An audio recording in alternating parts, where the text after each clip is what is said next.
Israel prepares strike against Iran after radioactive traces uncovered near nuclear sites. Radioactive traces have been uncovered near nuclear sites in Iran, sparking concern that the Islamic Republic is just weeks away from a nuclear bomb. Radioactive traces have been detected at 2 nuclear sites in Iran as UN inspectors raised the alarm over new evidence of undeclared nuclear activities. Samples taken by the International Atomic Energy Agency (IAEA) from the nuclear sites have indicated that traces of radioactive material exist, 3 diplomats told the Wall Street Journal. This has prompted Israeli Prime Minister Benjamin Netanyahu to hold talks with senior security and army officials to discuss preparations for a possible attack on Iran. Israeli Kansas News Channel reported that Mr. Netanyahu met with Defense Minister Benny Gantz, Chief of Staff Aviv Kochavi and officials in the Ministries of Defense and Finance to discuss the possibility of transferring funds to finance operational plans against Iran. This comes as the new U.S. Secretary of State Antony Blinken warned that Iran could be weeks away from building a nuclear weapon. Mr. Blinken issued the stark warning in his first televised interview since he assumed his duties under the Biden administration.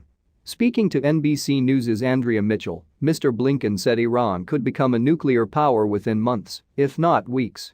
He said, "It is a problem that could get more acute because if Iran continues to lift some of the restraints imposed by the agreement, that could get down to a matter of weeks." In another escalation of the situation, top Israeli officials have insisted that direct action against Iran's nuclear facilities was on the table. One minister, who is a close ally of Israeli Prime Minister Benjamin Netanyahu, says that Israel may have to strike Iran by itself if the US refuses to act. Saki Hanegbi said in the future there may be no choice other than an Israeli strike to prevent a nuclear-armed Islamic Republic. Mr. Hanegbi said, "The United States will never attack the nuclear facilities in Iran. Israel must decide whether it will accept a nuclear Iran.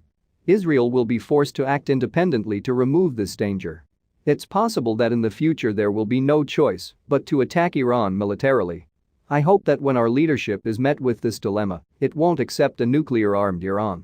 President Biden has vowed to rejoin the 2015 nuclear treaty struck by Barack Obama if Tehran stops violating its terms. Earlier this week, Iran successfully launched its first-ever space rocket powered by a solid-fuel engine.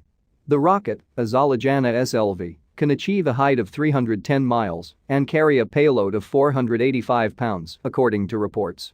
Israel has already waged a bombing campaign against Iranian targets in Syria in recent years.